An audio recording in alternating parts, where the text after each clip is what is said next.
Está começando mais um TVT Entrevista.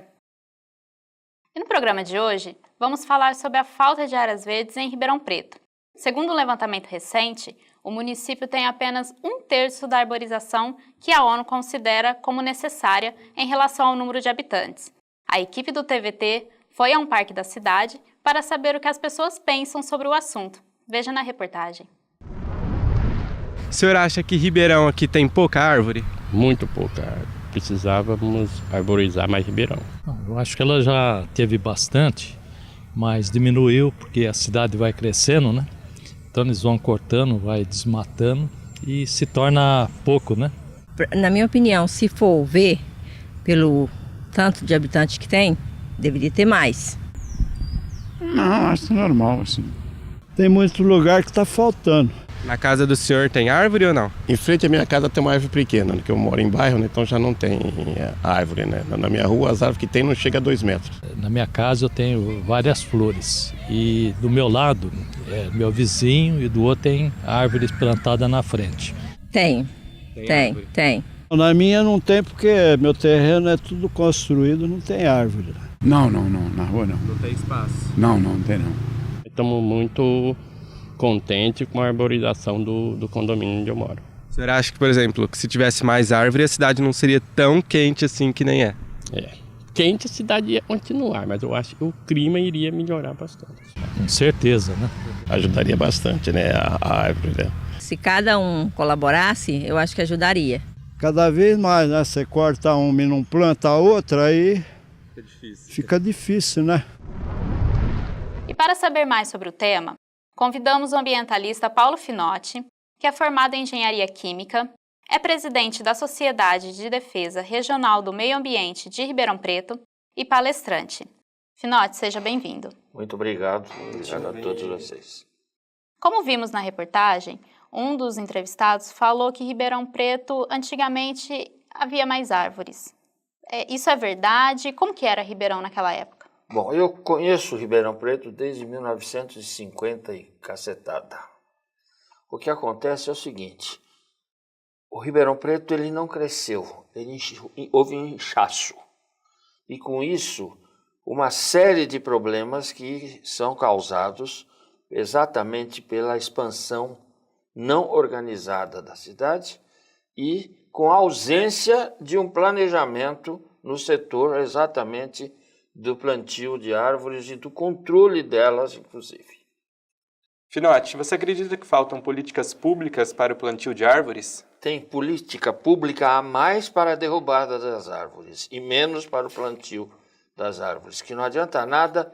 Recentemente eu fiquei sabendo que o Horto Florestal, num dos sistemas passados, forneceu 100 mil mudas de árvore. Agora eu quero saber se eles ensinaram e acompanharam o crescimento dessas árvores. Isso que é importante, que não adianta nada você fazer doação e a pessoa planta árvores grandes embaixo de fiação e não cuida também com uma série de aspectos. Uma ventania derruba tudo.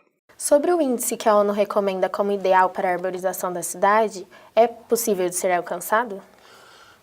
Não é possível por uma série de motivos. O primeiro motivo é que nós tivemos um desmate muito grande em todo o estado de São Paulo, particularmente. O segundo motivo é que existe uma falta de interesse político em função de outros problemas que não permitem que haja um plantio como deveria ocorrer. Então, mas nós podemos chegar relativamente próximo. É só ter vontade política para tal dentro do sistema governamental e da população. Porque a gente se vive dando bronca no governo, mas nós esquecemos que nós fazemos uma série de coisas erradas. Lixo, etc. Em Ribeirão Preto é comum que as temperaturas cheguem a 40 graus no verão. Isso se deve à falta de árvores?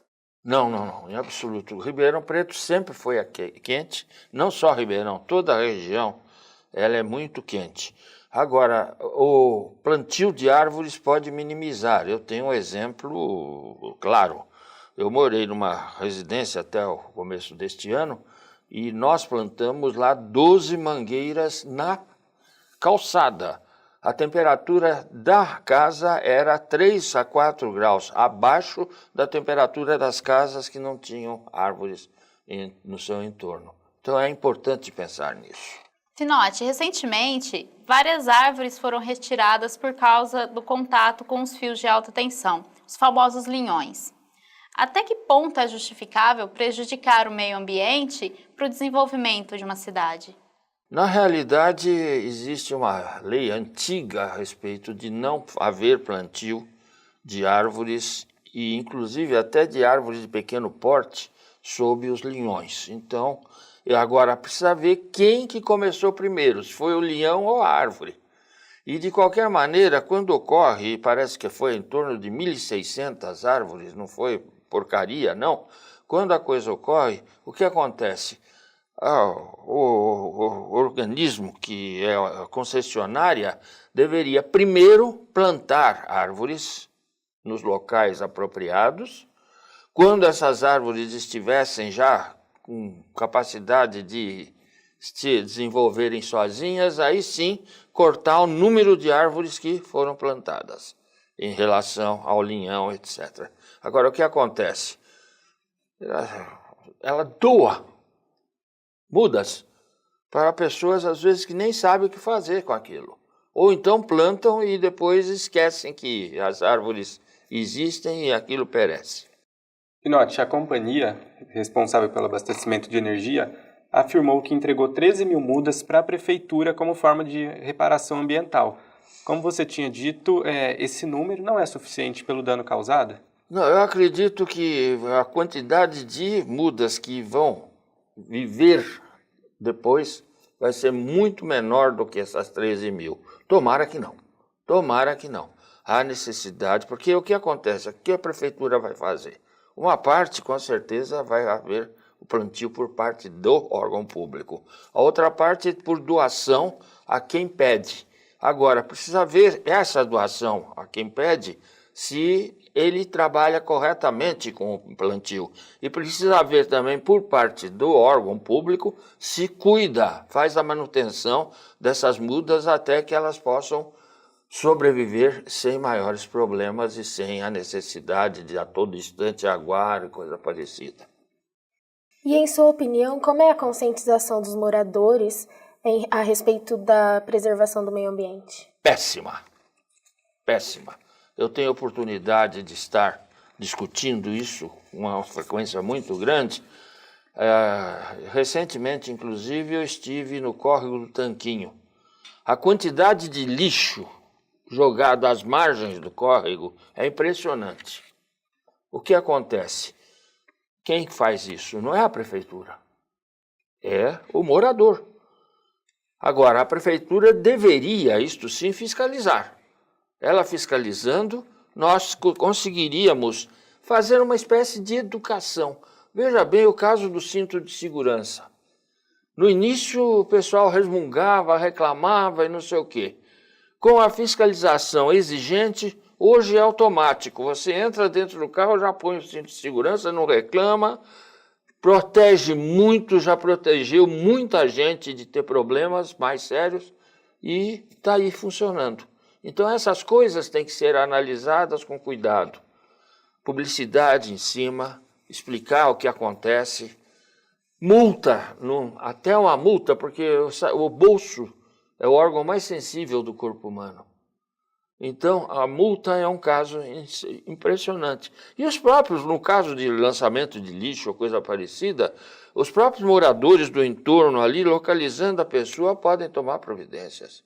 Porque isso, inclusive, é previsto na Lei de Crimes Ambientais, que é a lei federal, e nas leis estaduais e no Código de Meio Ambiente Municipal. Quer dizer, nós temos todas as possibilidades de resolver esses problemas. Só que falta um pouco de vontade política de todo mundo, do poder público como um todo e da população como do outro lado. Nos ambientes urbanos, quais são os locais corretos para o plantio de árvores? É muito complicado isso, a gente falar qual local. Por exemplo, nos córregos urbanos, nós temos que ter mata ciliar. E a mata ciliar difere da mata que fica em terrenos planos, etc. O ideal é ter mudas de árvores, no caso, vamos falar só de árvores, mudas de árvores de pequeno porte, embaixo de locais que contêm fiação, não necessariamente linhões, fiação normal das ruas. E também tomar cuidado com os esgotos e, de um modo geral, a distribuição da água. Porque senão nós vamos fazer com que as raízes penetrem nesses locais e a todo instante nós somos obrigados a tirar a árvore que foi plantada para conseguir manter a tubulação de água e de esgoto funcionando normalmente. Finote, nos períodos de chuva, é comum que caiam várias árvores e causam transtornos na cidade. Na sua opinião, falta fiscalização? Também, mas o grande problema é a falta de manejo dessas árvores. Porque o que se pode fazer? A árvore, de um modo geral, conforme o tipo, principalmente em setores urbanos, ela, quando é plantada, a raiz se espalha muito próximo ao solo externo. Então, com isso, a árvore fica fragilizada com o vento e tudo mais. O que pode ser feito? Esses tambores de ferro, de aço, corta-se a parte de baixo, enterra o tambor e planta a árvore ali. As raízes não têm condição de se espalharem até atingirem o fundo do tambor. Aí sim elas se espalham. E o tambor gradativamente vai se deteriorando e desaparece com a ferrugem causada pela própria reação com a terra e com a água. Com isso, nós temos árvores com raízes profundas e os ventos fortes e tudo mais podem evitar. Agora, há um problema sério que são parasitas e tudo mais que podem atacar os galhos. Então, a ventania pode derrubar 1 ou 2 ou 3 galhos. Mas se tomar cuidado, e é muito fácil, com um martelinho batendo na árvore, a gente percebe pela diferença de som se a árvore está sadia ou não. Finote, com base no cenário atual, como você acredita que esteja a arborização da cidade nos próximos anos? Se nós tivermos com a política como está a política atual, nós vamos perder essa cobertura vegetal violentamente. Agora, como existe também, por outro lado, uma tendência por parte da população mais esclarecida de forçar o sistema vegetal a crescer, então é capaz de que ocorra um equilíbrio. Quer dizer, uma árvore que foi cortada pode ser recomposta por 2, 3 e assim por diante. Agora, o grande problema é a impermeabilização do solo. Isso é complicadíssimo para se manter uma vegetação sadia e para ter uma vegetação propriamente dita. Finote, mais uma vez, obrigada pela sua participação no nosso programa. Obrigada. Finote. Esperamos que o programa tenha contribuído a você, morador de Ribeirão Preto e região, e que se conscientize que o meio ambiente é muito importante para a sua vida. TVT Entrevista fica por aqui. Até mais.